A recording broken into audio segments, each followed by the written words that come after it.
মানুষের জীবনের দাম অনেক বুঝেছো। আমি সাইডে ভুল করে চালাও না, সাইডে চালাও তুই বাড়ি। ও ওটা তোর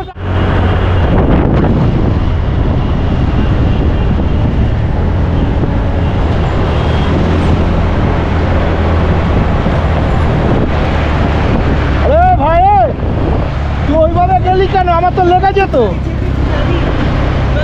তুই চাপিস তো কে চেপেছে? ক্লিপিংসটা দেখলেন সেটা হচ্ছে 2-3 দিন আগের। আমরা একটা কাজে গেছিলাম, ফিরছিলাম, তো সেখান থেকে ভিডিও করার মানে আমার হাতে ক্যামেরা ছিল, ভিডিও করছিলাম। তো ভিডিও করতে করতে আর কি আসছিলাম, মানে আমি পেছনে বসেছিলাম, ও চালাচ্ছিল।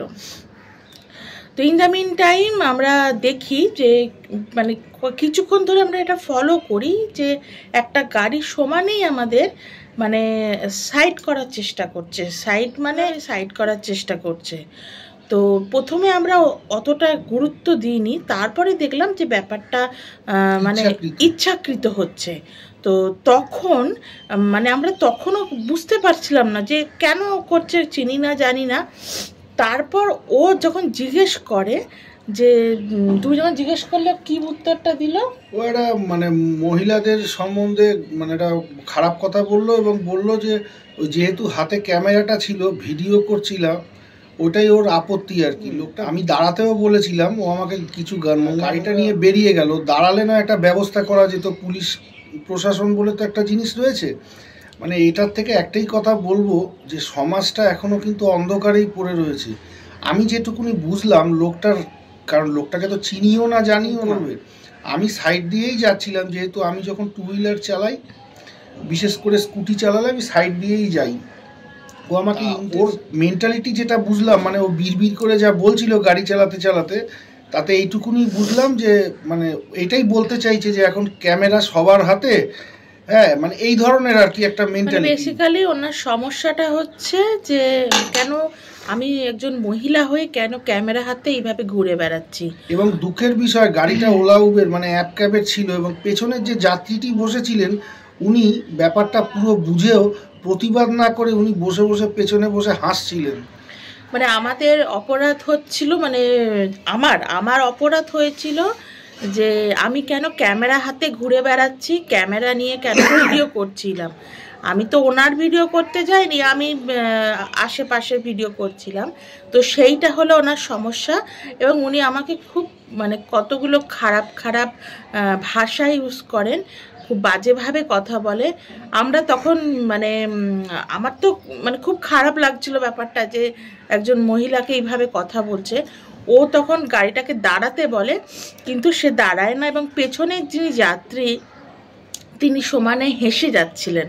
এটাই একটা আমাদের অদ্ভুত লাগলো যে আমরা এখনও কোথায় পড়ে আছি এবং এর থেকে কবে বেরোতে পারবো সেটারও কোনো জানা নেই।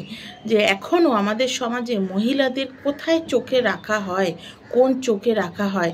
হ্যাঁ, সবাই হয়তো নন, কিন্তু এরা মানুষও তো আছেন যারা শুধুমাত্র শিক্ষার অভাব, যারা শুধুমাত্র হাতে একটা মহিলার ভিডিও করছে বলে, একটা ক্যামেরা আছে বলে তাকে মানে আমাদের তো সেদিন আরো অনেক খারাপ কিছু হয়ে যেতে পারতো। কারণ খারাপ কিছু হতেই পারতো, যে ও যেভাবে চেপেছে। হ্যাঁ, মানে আমি ফ্র্যাঙ্কলি বলছি, যারা 2-4 বছর গাড়ি চালানো শিখেছেন সেরকম কেউ হলে বিচ্ছিরিভাবে চেপেছে, বিচ্ছিরিভাবে।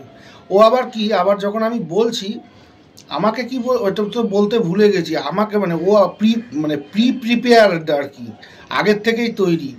ও আমাকে বলছে বলে আপনি তো রাস্তার মাঝখান দিয়ে যাচ্ছেন। তা আমি সেই জন্যই গাড়িটা দাঁড়াতে বলেছিলাম, কারণ রাস্তায় তো ক্যামেরা থাকে, পুলিশ এসে বিচার করতো যে আমি রাস্তার মাঝখান দিয়ে যাচ্ছিলাম না সাইড দিয়ে যাচ্ছিলাম। ও আমাকে এসে চেপেছে, কিন্তু গাড়িটা বেরিয়ে চলে গেল। যাই মানে আমি আগের ভিডিও করার আগের ভিডিওতে যখন আমি দেখলাম, তখন দেখলাম ওই গাড়িটা আমাদের সমানেই মানে ডিস্টার্ব করছিল, সেটা আমরা প্রথমে বুঝতে পারিনি। এবং তারপর ও সুযোগ খুঁজছিল যে কিভাবে আমাদের ক্ষতি করা যায় কোনোভাবে। ভাবতে পারেন, একটা ক্যামেরা হাতে ঘুরছি, সে তার নিজের পেশা নিয়ে এগোচ্ছে, আমি আমার পেশা নিয়ে এগোচ্ছি, সেখানে আমার অপরাধটা কোথায়? আমি ক্যামেরা হাতে আছি বলে আমাদেরকে এইভাবে মানে। এবং শুধু তাই না, আমরা একটা সুইফট ডিজায়ারের সঙ্গে করা, আমি তাই জন্য ছেড়ে দিয়েছি আর কি। যাই হোক, এইটাই আর কি, মানে একটা খুব বড় দুর্ঘটনার হাত থেকে বলতে পারেন আমরা মানে সেদিন ফিরেছি। তো মানে কিছু বলার নেই আর কি, কারণ এইসব মানুষরা থাকবেই, যুগে যুগে আছে, থাকবেই।